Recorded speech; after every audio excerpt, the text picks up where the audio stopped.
Born in India in the 18th century, Param Sant Tulsi Sahib showed very early interest in spiritual life. Rather than accept a position of royalty in his family, he departed from home in pursuit of meditation practice and became fully realized soon after.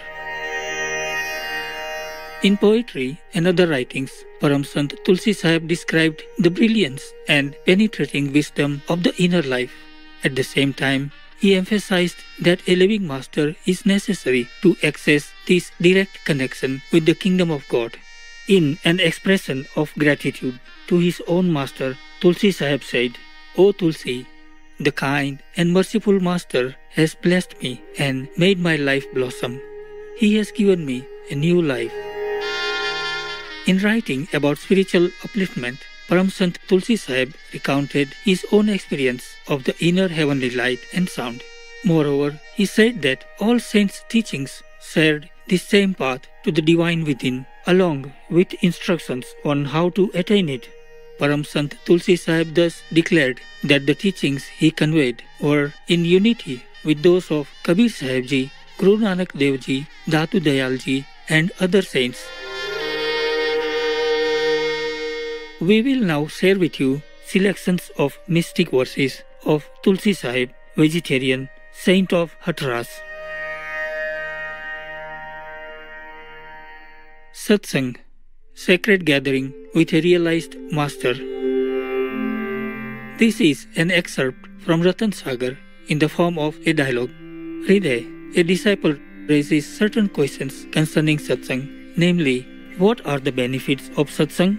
Why do some people not derive any advantage from the company of saints?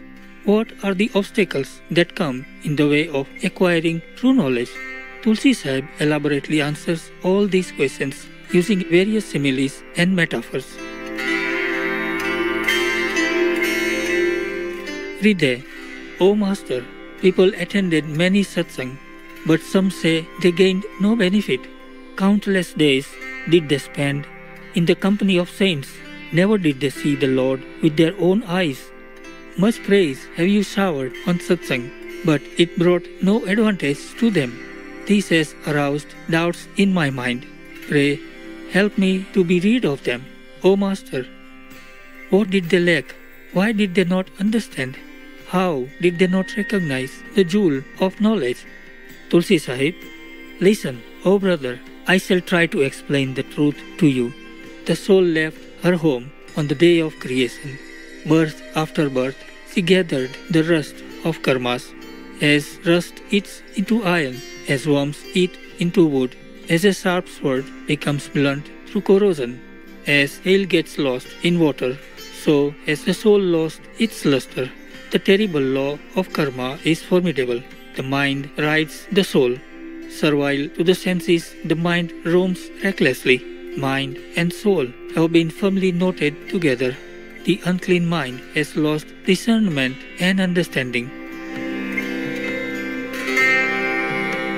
Tell me, how can it ever know what satsang is? He who is illiterate and ignorant and tries to read a book, what effect can its meaning have when he knows not the alphabet? It is thus that they remain in the company of saints. They keep their minds engrossed in food and greed. So long as their minds relish such pleasures, they continue to remain in the association of saints. Never do they understand the saints' way and technique. How then can they ever hope to perceive the truth? Who eat to their heart's fill, who sleep for long hours, who indulge in idle gossip, who control not the wayward mind. Their minds, from countless births, are like tangled yarns. Who can ever disentangle such twisted yarn? Such a one should work hard or surrender to the master. Either he should do spiritual practice or seek his master's shelter.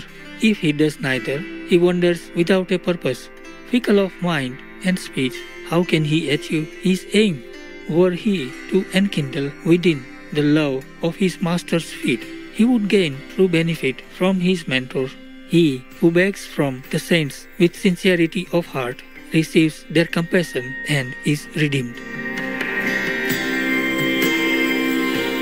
To recognize saints is not an easy task. It deals with them through cunning and deceit. One who tries to know them from their actions will fail to know them even if he spends many lifetimes. Their ways and methods are inscrutable and deep.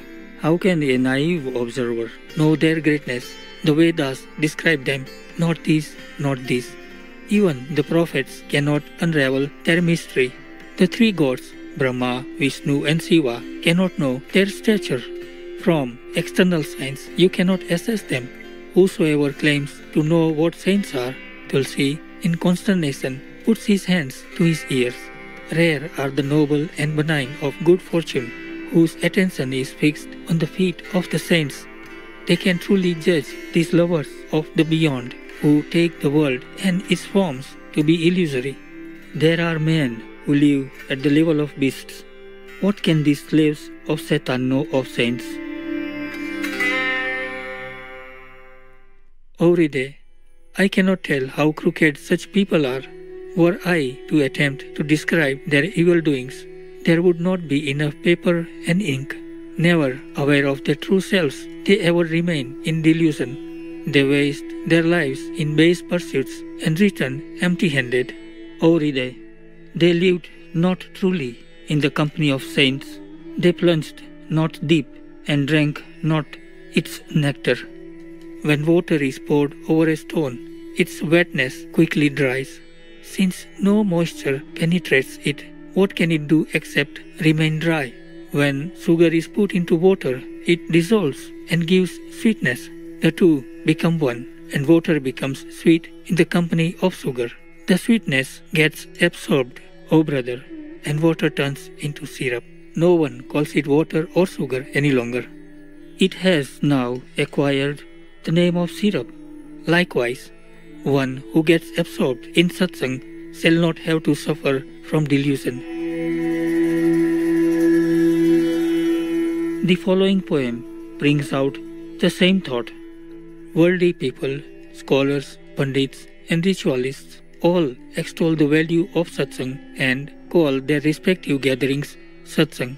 But satsang is association with the true, with enlightened and realized souls. It is the company of a perfect master. Tulsi Sahib says that even in the company of saints, worldly people fail to gain true benefit, for their attention is fully turned towards the world, its objects and pleasures.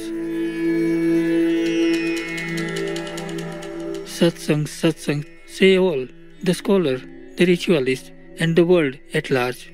The scholar, the ritualist, and indeed the whole world know not its true significance. To whom shall we speak of it? Engulfed as they are in the gratification of sensual pleasures, how can they ever partake of true satsang? Son and wife are but a dream, an empty show.